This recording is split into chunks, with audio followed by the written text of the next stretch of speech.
آ رہی ہے، زمین مٹی کی بجائے سونے کی ہے، اس کے اوپر بچھائی ہوئی جو مٹی کی تہیں وہ مشک کی ہیں، اور اس میں اڑنے والا غبار وہ عنبر کا ہے، اور اس میں لگائی ہوئی گھاس وہ زعفران کی ہے، اور اس کے اوپر تجلیات اللہ پاک کے عرش کی ہیں۔ بیٹھ گئے، سج گئے، اب اللہ تعالیٰ فرشتوں سے کہے گا جاؤ میرے بندوں کو سلام کرو، والملائکۃ یدخلون علیہم من کل باب، اب فرشتے آ رہے ہیں، من کل باب، یہ دروازہ کھولا، یہ کھولا، یہ کھولا، یہ سلام علیکم، سلام علیکم، سلام علیکم، سلام علیکم۔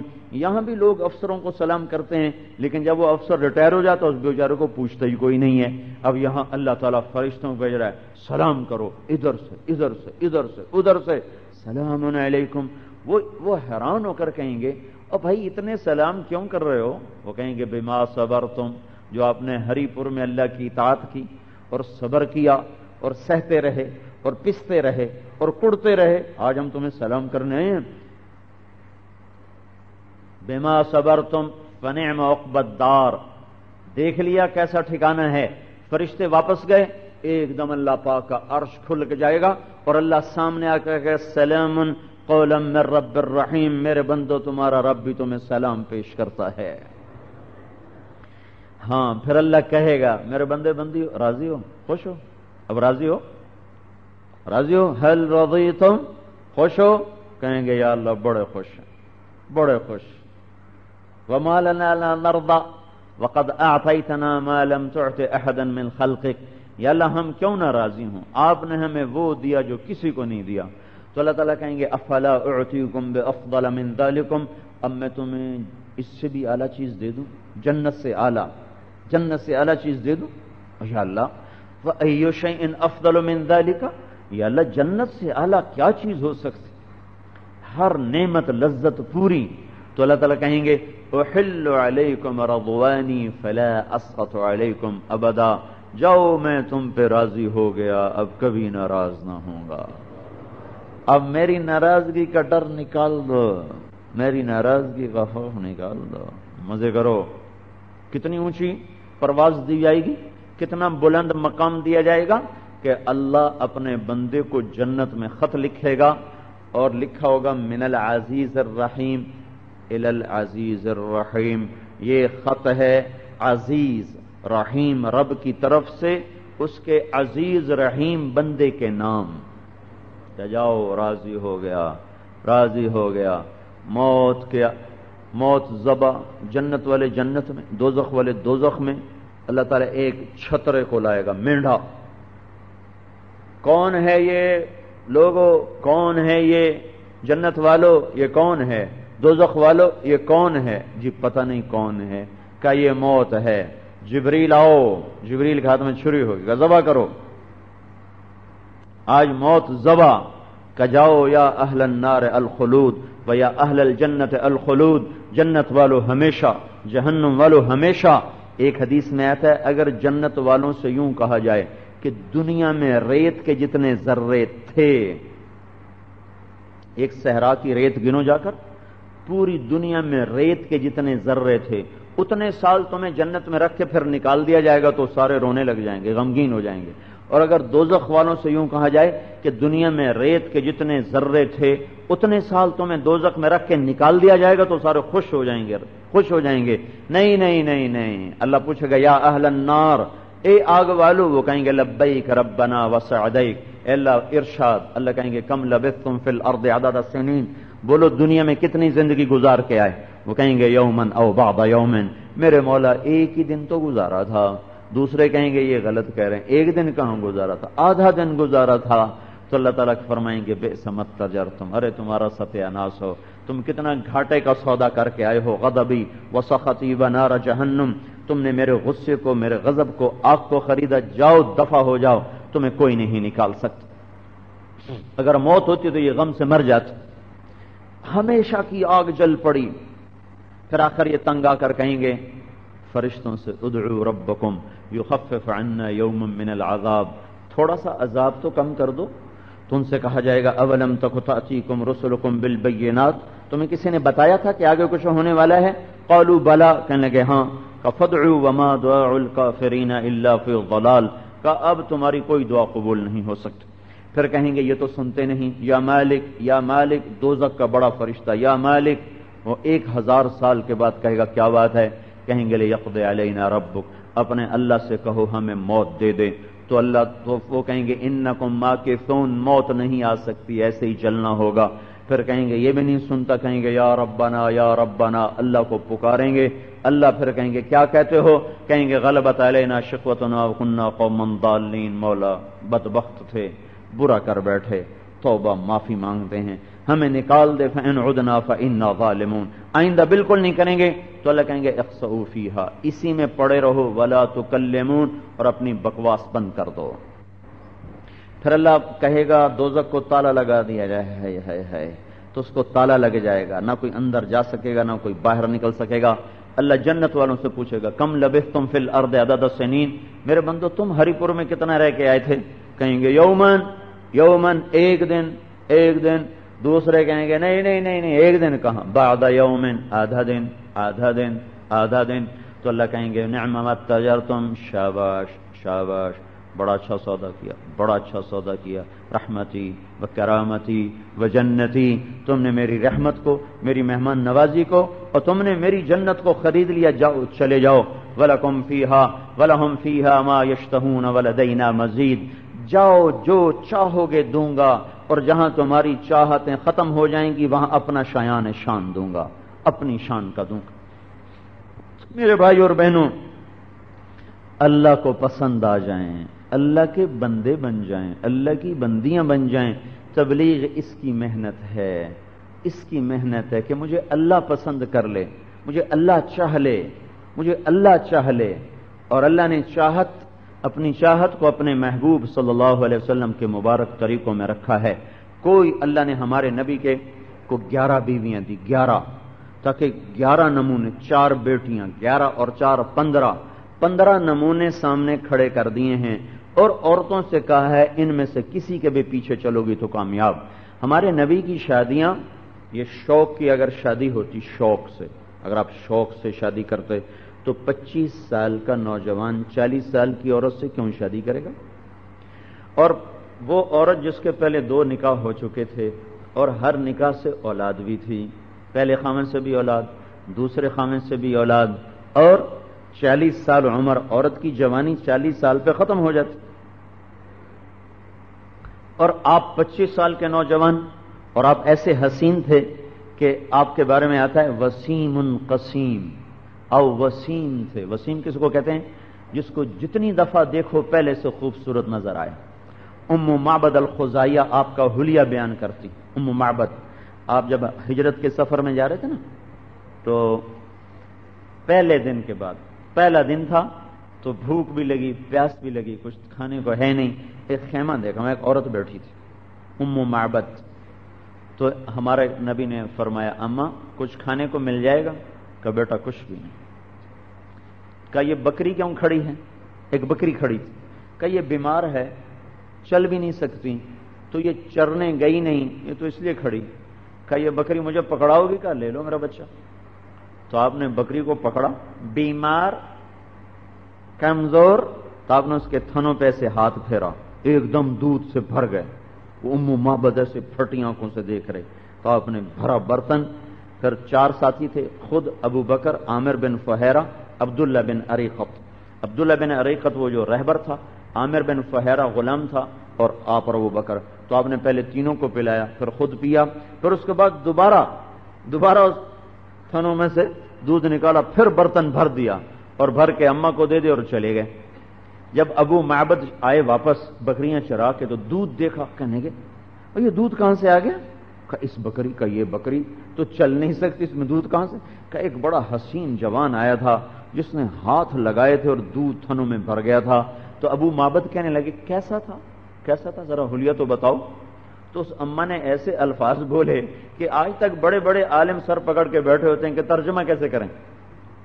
ان کا رأیت رجلا طاہر الوضاء، میں نے ایک شخص دیکھا، چمکتا چہرہ، چمکتا وجود، صاف ستھرا، ابلج الوجہ، چاند کی طرح اس کا چمکتا چہرہ، لم تعبہ سجلا، موٹا نہیں تھا کہ بدصورت ہو جائے، لم تزری بھی سقلا، ایسا پتلا نہیں تھا کہ بے روب ہو جائے، وسیمن ایسا حسین تھا کہ جب نظر پڑتی جی چاہتا اور دیکھیں، جب نظر پڑتی جی چاہتا اور دیکھیں۔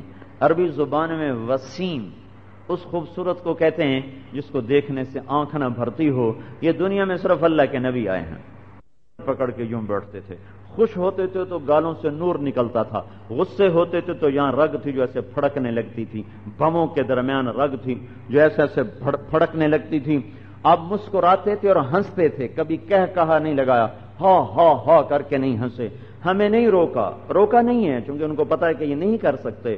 آپ کو تو اپنے اوپر قدرت تھی تو آپ مسکرائے، آپ ہنسے، اتنا بھی ہنسے ہیں کہ آخری داڑیں نظر آنے لگی، ہنسی سے آخری داڑیں نظر آنے لگیں۔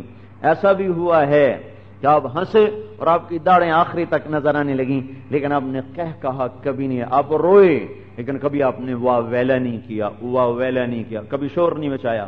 سادہ کھانا کھایا اور جو کی روٹی کھائی، لیکن مالداروں کو بھی گنجائش دے دی۔ ایک دفعہ حضرت سعد بن عبادہ لائے بڑے پیالے پکے ہوئے کا، یا رسول اللہ 100 اونٹوں کو ذبح کیا ہے، 100 اونٹ، اور صرف ان کا مغز نکال کے پکایا ہے، مغز 100 اونٹوں کا مغز نکال کے لایا ہوں، آپ کو کھلانا ہے۔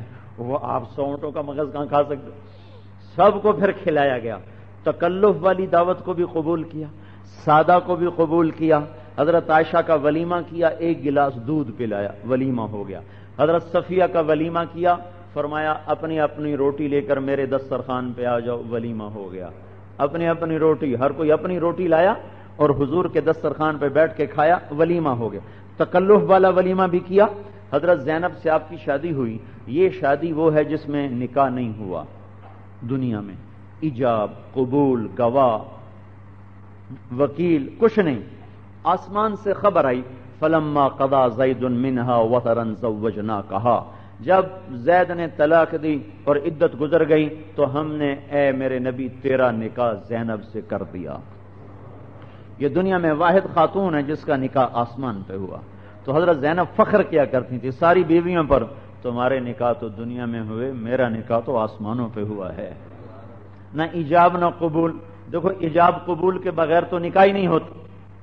ہمارے دوست ہیں، ان کا نوکر تو اس کا نکاح ہو رہا، تو مولوی صاحب نے اس سے کہا فلاں فلاں کی بیٹی اتنے مہر کے ساتھ تیرے نکاح میں دی، تو نے قبول کیا؟ وہ کہنے لگا جی میں سب دی صلاح ہوئے، تو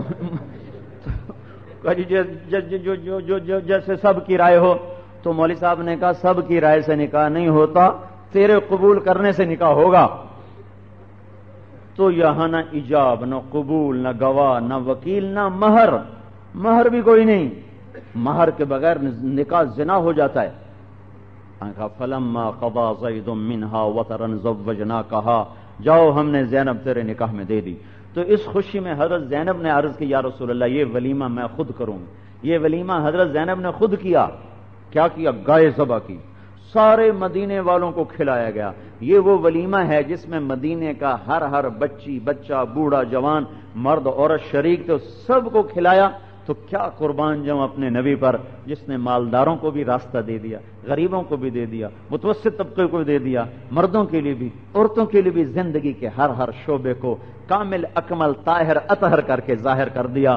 اب بھی کوئی نہیں چلتا تو اس کی قسمت پھوٹی، اس کا نصیب ڈوبا اور اپنے پاؤں پہ اس نے کلہاڑی ماری اور اپنے آپ کو ہلاک کیا، ورنہ آپ نے زندگی کے ہر شعبے میں شمع جلا کے رکھ دی ہیں، کوئی اندھیرا نہیں ہے۔ آپ نے کہا تو میں ایسے راستے پہ چھوڑ کے جا رہا ہوں جس میں رات آتی ہی کوئی نہیں، دن ہی دن ہے، دن ہی دن ہے، دن ہی دن ہے۔ چلو گے تو نجات پاؤ گے، نہیں چلو گے تو ہلاک۔ تبلیغ اس کو سیکھنے کی محنت ہے، ہم کوئی فرقہ نہیں، کوئی مسلک نہیں، کوئی جماعت نہیں، بلکہ حضرت محمد صلی اللہ علیہ وسلم کے پاکیزہ طریقوں کو یہ سیکھنے کی محنت ہے کہ آپ نے زندگی کی ہر ادا میں سب کو نمونہ دے دیا، سب کو نمونہ دے دیا، سب کے لیے راہیں۔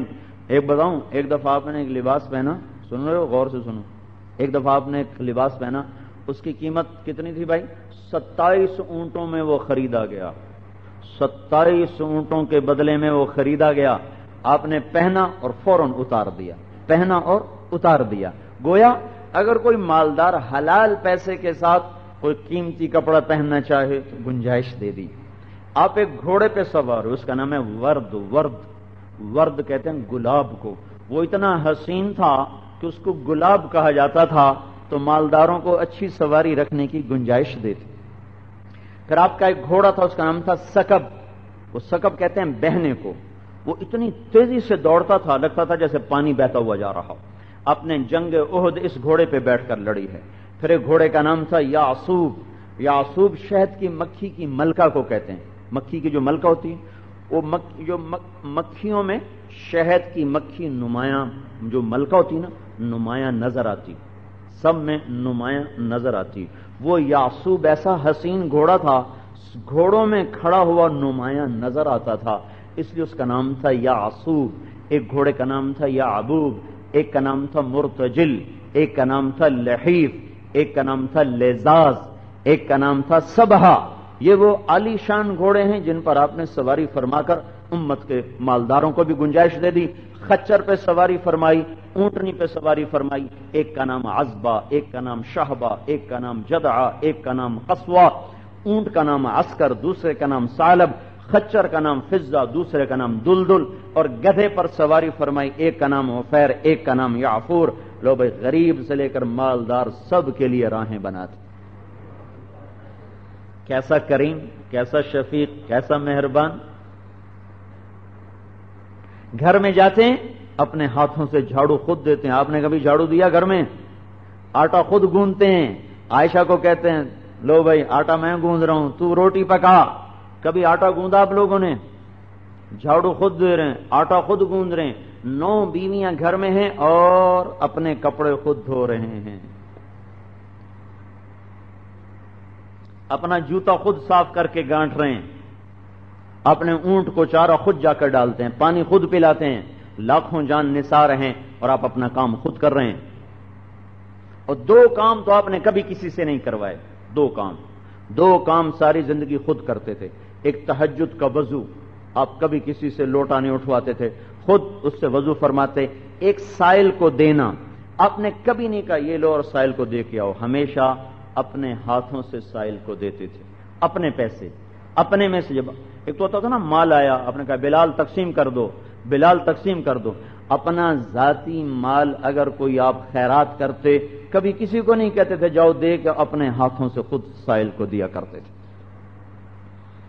تو میرے بھائیوں، میری بہنوں، حضرت محمد صلی اللہ علیہ وسلم ایک پاک زندگی لائے، گھر کی زندگی سمجھائی۔ خیرکم خیرکم لأہلہ، سب سے بہترین مسلمان وہ ہے جو بیوی سے اچھا سلوک کرے۔ اور ہمارے لوگ کیا کرتے ہیں؟ باہر بڑے اچھے ہوتے ہیں، گھر میں جا کے انتہائی بدتمیز ہو جاتے ہیں۔ جب باہر ہوں گے، بیٹھک میں ہوں گے تو بڑے خوش اخلاق، بڑے مہمان نواز، یوں ہی گھر میں جائیں گے انتہائی بدتمیز، انتہائی بد اخلاق۔ یہ زندگی میرے نبی نے نہیں سکھائی۔ آپ تو حضرت عائشہ سے دوڑ لگا رہے ہیں، عائشہ دوڑ لگاؤ گی؟ اما عائشہ سے دوڑ لگائی جا رہی، ایک دفعہ نہیں 2 دفعہ لگائی۔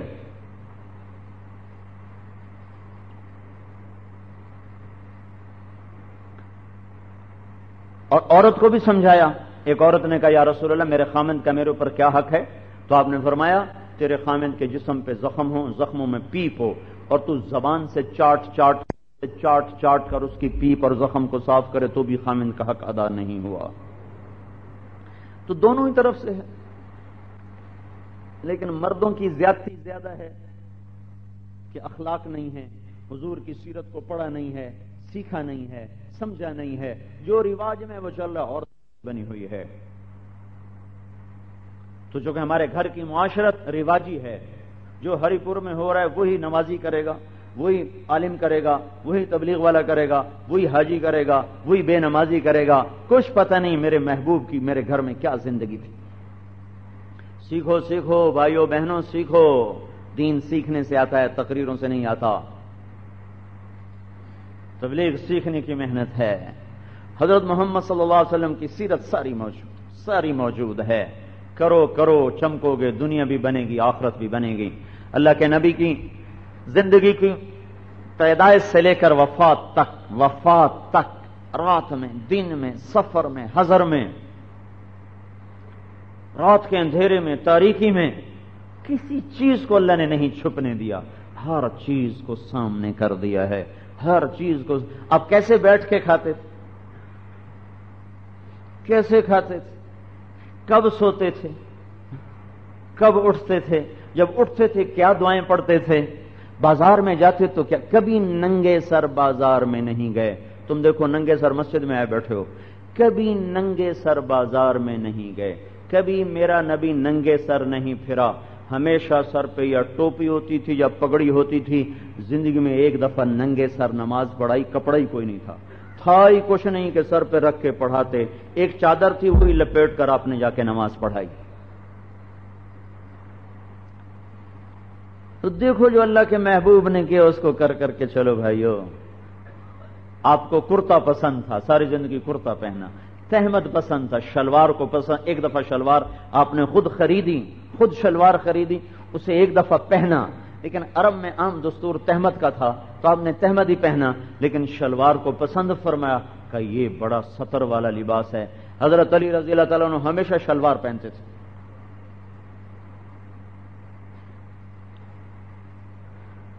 ہاں بھائی، آج گھر کی معاشرت، کوئی ہے جو اپنے بچوں کو کندھے پہ بٹھا کے کمرے میں چکر لگائے؟ ہمارے نبی یوں پاؤں گھٹنے زمین پہ ٹیکے ہوئے اور ہاتھ ایسے زمین پہ ٹیکے ہوئے سواری بن گئے گھوڑے کی طرح. اور حسن حسین کہاں ہیں؟ آؤ بھائی آؤ میری کمر پہ چڑھ جاؤ. دونوں بھائی سوار اور ہمارے نبی کمرے میں چکر لگا رہے. حسن اور حسین کے چکر لگ رہے ہیں کمرے میں. دو جہان کی نبوت سرداری لے کر یہ گھر کی معاشرت سمجھائی جا رہی. ایک کو ادھر اٹھایا ہوا ہے، ایک کو ادھر اٹھایا ہوا ہے، ایک کو اس کندھے بٹھایا، ایک کو اس کندھے بٹھایا ہوا ہے. یہاں کندھوں پہ بٹھا کے چل رہے. کبھی یہاں ایک دفعہ کندھوں پہ بٹھایا ہوا تھا. حضرت عمر کہنے لگے واہ واہ سواری تو بڑی اعلیٰ ہے، واہ واہ سواری تو بڑی اعلیٰ ہے. تو ہماری نبی نے فرمایا تو سواروں کو نہیں دیکھتے ہو، سوار کتنے اعلیٰ ہیں، سوار کتنے اعلیٰ ہیں، سوار بھی تو دیکھو کون ہیں. کہ میری آنکھوں کی ٹھنڈک ہے حسن اور حسین. نماز پڑھ رہے ہوتے تو آپ نے حضرت امامہ کو اٹھایا ہوتا تھا. امامہ حضرت زینب بڑی بیٹی کی بیٹی امامہ، آپ نے اس کو ہاتھ پہ اٹھایا تھا نفل نماز، اور یوں اس کو اٹھا کے ایسے نفل پڑھتے رہتے تھے. پھر جب رکوع کرتے تو اس کو بٹھا دیتے، پھر سجدہ کرتے، پھر اٹھتے تو پھر اس کو اٹھا لیتے. یہ نبی کر سکتا ہے کہ اس کی پوری توجہ اللہ کی طرف بھی ہو اور ادھر بھی ہو. ہم سے یہ نہیں ہو سکتا. ہم تو نماز کے اندر فارغ ہو کر بھی اللہ کو نہیں سوچتے. اور تمہارے ہاں تو ویسے ہی رواج ہے، نماز میں سارا ادھر ادھر دیکھ رہے ہوتے ہیں سارے. میں نے تو سرحد میں بہت دیکھا، مجھے تو بڑا رونا آتا ہے. نمازیں پڑھ رہے ہوتے ہیں اور کڑیاں گر رہے ہوتے ہیں، ادھر دیکھ رہے ہوتے ہیں ادھر دیکھ رہے ہوتے ہیں. نماز پڑھتے بھی ہیں اور نہ نظروں کو روکتے ہیں اور نہ رکوع سجدہ ٹھیک ہے. اتنی تیز پڑھتے ہیں، اتنی تیز پڑھتے ہیں کہ نماز کے ٹوٹے ٹوٹے ہو جاتے. پھر آپ جب اٹھتے پھر حضرت اماموں کو ایسے اٹھاتے اور پھر اپنی نماز شروع کرتے. یہ محبت بچوں سے سکھائی ہے. اور آپ سجدے میں تھے مسجد میں، حسن حسین دوڑے دوڑے آئے اور کندھوں پہ چڑھ گئے، کمر پہ چڑھ گئے. تو صحابہ آگے بڑے کھینچنے کے لیے، تو آپ نے سجدے میں ہاتھ کے اشارے سے روک دیا، پیچھے ہٹ جاؤ، کھیلنے دو. وہ اوپر ایک نیچے ایک اوپر، پھر ایک نیچے ایک اوپر، اور یوں نے چکر لگانے شروع کر دی. جب تک وہ پیچھے نہیں ہٹے آپ نے سجدے سے سر نہیں اٹھایا. اور کبھی ایسا ہوتا کہ وہ لمبے ہی چڑھ جاتے تو پھر آپ کیا کرتے؟ آہستہ آہستہ سر اٹھاتے اور ایک ہاتھ سے ان کو یوں سہارا دے لیتے، پیچھے سے سہارا دے لیتے، اور پھر یوں سیدھے ہو کر ان کو آرام سے بٹھا دیتے اور پھر سیدھے بیٹھ جاتے. پھر جب سجدہ کرتے وہ اچھل کے پھر اوپر چڑھ جاتے. او بھائیو معاشرت سیکھو. دین کی معاشرت ایک خوبصورت زندگی ہے. جس دن یہ صحیح ہو گئی دنیا اسلام میں بھاگی چلی آئے گی. اسلام کا در میں نے بند کیا ہوا ہے، آپ نے بند کیا ہوا ہے اپنی بد اخلاقی سے، اپنی معاشرت کے برباد کر دینے سے. ماں کا مقام کوئی نہیں، ماں کو ڈانٹ کے بٹھا دینا اور باپ کو آنکھیں دکھانا. اللہ کے نبی نے پوچھا، جبریل نے پوچھا ہمارے نبی سے، یا رسول اللہ قیامت کب آئے گی؟ آپ نے کہا اللہ کو پتہ کب آئے گی. کہنے لگے کوئی نشانی بتائیں؟ تو آپ نے فرمایا جب تم دیکھو اولادیں ماؤں سے نوکروں کی طرف سلوک کریں تو سمجھنا قیامت آ رہی ہے. جب باپ کا گریبان پکڑیں تو نے میرے لیے مستقبل کے لیے کیا کیا ہے. میں نے کئی بیٹوں کو اپنے کانوں سے سنا یہ کہتے ہوئے، اپنے باپ سے کہہ رہے ہیں تو نے میرے مستقبل کے لیے کیا کیا ہے. اللہ اکبر. اللہ کا عرش کانپ اٹھتا ہے جب ماں باپ کے ساتھ بدتمیزی ہوتی ہے. وَاخْفِضْ لَهُمَا جَنَاحَ الذُّلِّ مِنَ الرَّحْمَةِ. اللہ تعالیٰ کہتا ہے ذلیل ہو جا ماں باپ کے سامنے. لا تقل لهما اف، ان کے آگے چوں بھی نہ کر، چوں بھی نہ کر، اون بھی نہ کر. وَوَصَّيْنَا الْإِنسَانَ بِوَالِدَيْهِ حُسْنًا وَوَصَّيْنَا الْإِنسَانَ بِوَالِدَيْهِ أَنِ لِي وَلِوَالِدَيْكَ، ایک بریکٹ میں، ایک قوس میں اپنا اور ماں باپ کو اکٹھا کر دیا، میرا اور اپنے ماں باپ کا اکٹھا شکر ادا کر۔ کون سمجھائے؟ اسکول والے بتائیں گے یا کمپیوٹر بتائے گا یا ٹی وی بتائے گا؟ اس لیے میں کہتا ہوں اولادوں کو ڈاکٹر بعد میں بناؤ، انہیں بیٹا پہلے بناؤ۔ اپنی اولاد کو بیٹا اور بیٹی بننا سکھاؤ، پھر چاہے انجینئر بنے، تاجر بنے، سیاستدان بنے، وہ پہلے تمہارے بیٹے تو بنے، تمہاری بیٹی تو بنے، پہلے انہیں پتہ تو ہو کہ ماں اور باپ میں کیا رشتہ ہے، کیا ناتا ہے، کیا مقام ہے۔ تو جاؤ میرے محبوب کی زندگی دیکھو، سب کچھ لکھا پڑا ہے، لیکن پڑھنے سے نہیں آتا، سیکھنے سے آتا، سیکھنے سے آتا۔ معاشرت، معیشت، تجارت، زراعت، ہر چیز یہ معجزہ ہے، معجزہ، معجزہ کہ جیسے اللہ نے قرآن پہ پیرا لگا دیا، اسے کوئی ہٹا نہیں سکتا۔ اللہ نے ہمارے نبی کی ساری زندگی پہ پیرا لگا دیا ہے، اس زندگی کو کوئی چھین نہیں سکتا ہم سے۔ آپ نے حج کا سفر کیا، سارے نبیوں نے کیا، آپ نے پہلا پڑاؤ ذوالحلیفہ پہ کیا، دوسرا پڑاؤ ملل پہ کیا، تیسرا روحا پہ کیا، روحا، چوتھا عصایہ پہ کیا، پانچواں آپ نے عرج پہ کیا، چھٹا آپ نے ابوا میں کیا، ساتواں آپ نے عصفان میں کیا، اور آٹھویں رات آپ مکے میں حجون کی طرف سے بیر ذی طوا کے سامنے اترے اور وہاں آپ کا خیمہ لگا، اور 4 ذوالحج کی صبح کو آپ اپنی اونٹنی قصوا پہ سوار ہو کر باب بنی شیبہ کے سامنے اترے اور حرم شریف میں عمرے کے لیے داخل ہوئے، باب بنی شیبہ سے آپ داخل ہوئے۔ اتنی تفصیل اللہ نے اپنے محبوب کی لکھی ہوئی ہے۔ ہر نبی نے حج کیا، کب کیا، کہاں گیا، کچھ پتہ نہیں۔ دیکھو میں آپ کو کتنی کہاں سے چن کے میں آپ کو بتا رہا ہوں کہ اللہ نے اپنے نبی کی، اور پھر راستے میں کیا ہوا ذوالحلیفہ میں کیا ہوا وہ بھی لکھا ہوا ہے، عرش میں کیا ہوا وہ بھی لکھا ہوا ہے، روحا میں کیا ہوا وہ بھی لکھا ہوا ہے، ابوا میں کیا ہوا وہ بھی لکھا ہوا ہے، عصفان میں کیا کیا وہ بھی لکھا ہوا ہے۔ آپ جب چلے ذوالحلیفہ سے تو آپ نے احرام باندھا، جب آپ تنعیم پر پہنچے تو آپ نے اس احرام کو تبدیل کر کے 2 نئے احرام باندھے۔ یہ میرے نبی کی ایک ایک ادا پڑی ہوئی ہے، ڈھونڈو گے تو مل جائے گی۔ پیسے ڈھونڈنے نکلتے ہیں لوگ، لے آتے ہیں، وہ کہتا آؤ بھائی آج اپنے محبوب کی زندگی کو ڈھونڈیں، مل جائے گی، بڑی عزت ملے گی۔ کسی نبی کا نسب محفوظ نہیں، ہمارے نبی کا نسب محفوظ ہے۔ میں روز سناتا ہوں کہ اندازہ کرو تمہارے نبی کی عظمت کیا ہے۔ آدم علیہ السلام تک 80 واسطے ہیں، 80 باپ دادا پردادا، محمد بن عبداللہ بن عبد المطلب بن ہاشم بن عبد مناف بن قصی بن کلاب بن مرہ بن کعب بن لوی بن غالب بن فہر بن مالک بن نضر بن کنانہ بن خزیمہ بن مدرکہ بن الیاس بن مضر بن نزار بن معد بن عدنان بن اد بن حمیسہ بن سلامان بن عوس بن بوز بن قموال بن ابی بن عوام بن ناشد بن حزا بن بلداس بن یدلاف بن طابخ بن جاحم بن ناحش بن ماخی بن عیفی بن عبقر بن عبید بن الدعاء بن حمدان بن سنبر بن یثربی بن یحزن بن یلحن بن ارعوا بن عیزی بن زیشان بن عیسر بن اقناد بن ایہام بن مقصر بن ناحف بن زارح بن سمی بن مزی بن عوض بن عرام بن قیدار بن اسماعیل بن ابراہیم بن آذر بن ناحور بن سروج بن رعو بن فائج بن عابر بن ارفخشاد بن سام بن نوح بن لامک بن متوشال بن ادریس بن یارو بن ملحل ایل بن قینان بن آنوش بن شیس اور بن آدم علیہ السلام۔ کوئی حجت نہیں قیامت، یا اللہ میں کیسے کرتا، مجھے تو پتہ ہی نہیں تھا تیرے نبی کی زندگی کیا ہے۔ ارے ظالم، میں نے تو اپنے نبی کا نسب بھی بچا کے رکھا، تو اس کی سنتوں کو نہ محفوظ کر سکا۔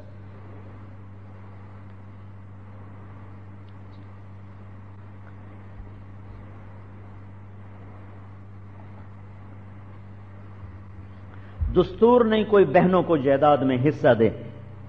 اللہ نے جس ماں کے پیٹ سے بھائی کو پیدا کیا اسی ماں کے پیٹ سے بہن پیدا ہوئی، جس چھاتی سے بیٹے نے دودھ پیا اسی چھاتی سے بہن نے دودھ پیا، کوئی ہے جو اپنے باپ کے مرنے کے بعد بہنوں کو حصہ دیتا ہو کہ بہن یہ تیرا حصہ ہے، لے لے، یہ زمین کا، یہ دکان کا، یہ مکان کا، مکان تقسیم نہیں ہو سکتا، یہ پیسے لے لے، دکان تقسیم نہیں ہوتی، یہ پیسے لے لے، یہ زمین ہے، یہ تیرا 4 کنال، یہ تیرا 400 کنال، یہ تیرا 100 کنال، یہ تیرا اللہ کا حق ہے، تو لے لے۔ پورے سرحد بلوچستان، سندھ، پنجاب میں رواج کوئی نہیں، کوئی بہنوں کو حصہ دے۔ اور یہ چوری اور ڈاکہ اور بہن کا حصہ کھا لینا، ان دونوں میں کوئی فرق کوئی نہیں ہے۔ اللہ کے نبی نے فرمایا جس کو اللہ نے 2 بہنیں دیں یا 2 بیٹیاں دیں، وہ ان پہ خرچ کرتا رہا اور پھر ان کو جوان ہونے پہ شادی کی، پھر ان کو شادی کے بعد بھی خرچہ دیتا رہا، شادی کے بعد بھی خرچ کرتا رہا، ان کے حصے دینے کے بعد بھی خرچ کرتا رہا، اور اس حال میں موت آ گئی تو جنت اس پہ واجب ہو گئی۔ کون ہے جو بہنوں کو حصہ دیتا ہو؟ کوئی بہن مانگ نہیں سکتی، کوئی مانگے تو وہ ذلیل ہو جاتی معاشرے میں۔ حالانکہ میرے بھائیو، ذلیل تو وہ ہے جو ڈاکو بن کے بیٹھا ہوا ہے، ذلیل تو وہ ہے جس نے بہن کا حق مارا ہوا ہے۔ سب سے پہلے ہمارے ضلع خانوال میں میرے باپ نے اپنی بہن بیٹیوں کو حصہ دیا، حالانکہ اتنا ان کو دین کا بھی نہیں پتا تھا، لیکن پتہ نہیں کہاں سے اللہ نے شعور دیا، انہوں نے اپنی بیٹیوں کو حصہ دیا۔ میرا تایا میرے باپ سے لڑ پڑا کہ تو نے کیوں بیٹیوں کو حصہ دیا ہے، اب ہماری بیٹیاں بھی ہم سے مانگیں۔ علاقے کے ذمہ دار ناراض ہو گئے کہ یہ کیا نئی ریت نکال دی میاں اللہ بخش نے، اب ہماری بیٹیاں بھی کہیں گی ہمیں زمین دو۔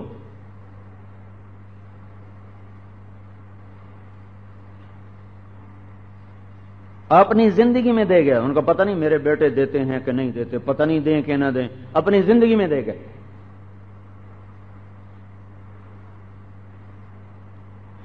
میرے استاد صاحب مولانا جمشید صاحب، میں نے ان سے تفسیر پڑھی، میں ان کے لیے شہد کی بوتل لے کر گیا، شہد کی بوتل، جب میں رائمنڈ پڑھتا تھا مجھ سے فرمانے لگے کہاں سے لائے ہو؟ میں نے کہا جی میرا باغ ہے آموں کا، اس میں سے۔ مجھ سے فرمانے لگے تیرے باپ نے اپنی بہنوں کو زمین میں سے حصہ دیا تھا؟ میں نے کہا جی میرے باپ کی بہن کوئی نہیں تھی، 2 بھائی تھے بس۔ ایک شہد کی بوتل پر اتنی تحقیق ہو رہی ہے؟ پھر فرمانے لگے تیرے دادا نے اپنی بہنوں کو زمین میں سے حصہ دیا تھا؟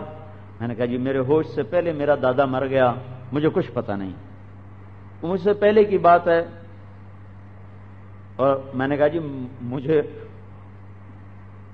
وہ سوال تو مجھ سے نہ کریں جو میرے بس سے ہی باہر ہے۔ تو پھر مسکرانے لگے، کہنے لگے اچھا ٹھیک ہے رکھ دو۔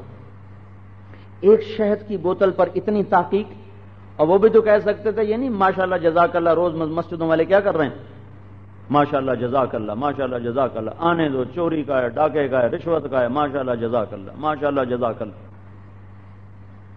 تو ہمارے استاد نے ایک عمل سے ہمارے اندر